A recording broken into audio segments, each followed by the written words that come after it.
നമസ്കാരം. പാലക്കാട് തെരഞ്ഞെടുക്കപ്പെട്ട രമേശ് പിഷാരടിയുടെ വിജയാഹ്ലാദ പ്രകടനം അത് കടന്നു പോകുന്ന വഴിയിൽ പാർട്ടി ഓഫീസിൽ നിന്ന് CPM പ്രവർത്തകർ കല്ലെടുത്തെറിഞ്ഞതും അത് വലിയ ബഹളമായതും പോലീസുകാർ പാർട്ടി ഓഫീസിൽ കയറി പാർട്ടി പ്രവർത്തകരെ CPM പ്രവർത്തകരെ മർദ്ദിച്ചതും വാർത്തയായതാണ്. അത് ഞാനും എന്റെ ചാനലിൽ വാർത്ത ചെയ്തതാണ്.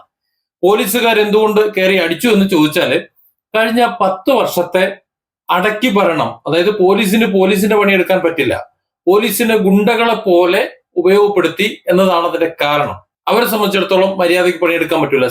സ്ട്രെസ്സോട് സ്ട്രെസ്, തെമ്മാടിത്തരം കാണിക്കുന്ന അല്ലെങ്കിൽ ഗുണ്ടായസം കാണിക്കുന്ന, തല്ലുണ്ടാക്കുന്ന CPM പ്രവർത്തകരെയും SFI പ്രവർത്തകരെയും ഒക്കെ സംരക്ഷിക്കുക, ബാക്കിയുള്ളവരെയൊക്കെ പിടിച്ച് കള്ളക്കേസിലും അല്ലാതെയും പിടിച്ച് അകത്തിടുക.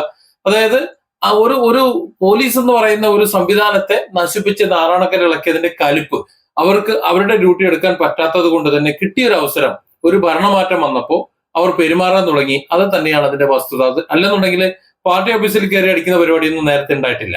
അതിനെ തുടർന്ന് പ്രതിഷേധ പ്രകടനങ്ങളും മറ്റുമെല്ലാം പാലക്കാട് CPM നടത്തുകയുണ്ടായി. എന്നാൽ ഇന്ന് കണ്ട ഒരു ദൃശ്യം, പാർട്ടി ഓഫീസിൽ നിന്ന് രമേശ് പിഷാരടിയുടെ ആഹ്ലാദ പ്രകടന റാലിക്ക് നേരെ കല്ല് വരുന്നതിന് തൊട്ടു മുമ്പ് രമേശ് പിഷാരടിയുടെ വാഹനത്തിന് തൊട്ടു മുമ്പിൽ സഞ്ചരിച്ചുകൊണ്ടിരുന്ന ഒരു മുസ്ലിം ലീഗുകാരൻ ഒരു കല്ല് പാർട്ടി ഓഫീസിന്റെ ഉള്ളിലേക്ക് എറിയുന്ന ദൃശ്യം പുറത്തു വന്നിട്ടുണ്ട്. അതായത് ആദ്യം എറിഞ്ഞത് CPM പ്രവർത്തകരല്ല, ആദ്യം എറിഞ്ഞത് ഈ റാലിയിൽ ഉണ്ടായിരുന്ന ഒരു മുസ്ലിം ലീഗിന്റെ പ്രവർത്തകൻ. അങ്ങനെ തന്നെ പറയാൻ കാരണം മുസ്ലിമിന്റെ പ്രവർത്തകൻ ആയതുകൊണ്ടായിരിക്കണം മുസ്ലിം ലീഗിന്റെ കൊടിയെടുത്ത് വായ മൂടി മാസ്ക് പോലെ കെട്ടിവെച്ചിട്ട് എറിഞ്ഞത്. അങ്ങനെ വായ മൂടി മാസ്ക് കെട്ടിവെച്ച് കഴിഞ്ഞാൽ ആരും അറിയില്ല എന്നായിരിക്കും.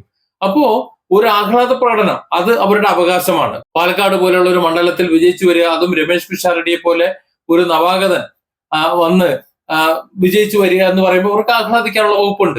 ആഹ്ലാദിക്കട്ടെ, കുഴപ്പമില്ല, നല്ലത് തന്നെ. പക്ഷെ അത്തരത്തിൽ ആഹ്ലാദ പ്രകടനം നടത്തുമ്പോൾ അത് മറ്റുള്ളവരെ പ്രകോപിപ്പിച്ചുകൊണ്ടാകരുത് എന്നതൊരു ഒരു ജനാധിപത്യ മര്യാദയാണ്. ഇന്ന് CPM ആയാലും കോൺഗ്രസ് ആയാലും ആരായാലും ആഹ്ലാദ പ്രകടനം നടക്കുമ്പോൾ എതിർ സ്ഥാനാർത്ഥിയുടെ വീടിന് മുന്നിലൂടെ കടന്നു പോകുമ്പോൾ അവിടെ പടക്കം പൊട്ടിക്കുക, അവിടെ നിന്ന് അസഭ്യം വിളിക്കുക, കല്ലെടുത്തെറിയുക, ഇത്തരത്തിലുള്ള കലാപരിപാടികൾ കണ്ടിട്ടുണ്ട്. അതൊക്കെ വിവരക്കേടിന്റെ, അതായത് ഇവനെയൊക്കെ ജയിപ്പിച്ചു വിട്ടത് ശരിയായില്ല എന്ന് മറ്റു ജനങ്ങൾക്ക് മനസ്സിലാക്കി കൊടുക്കുന്നത്.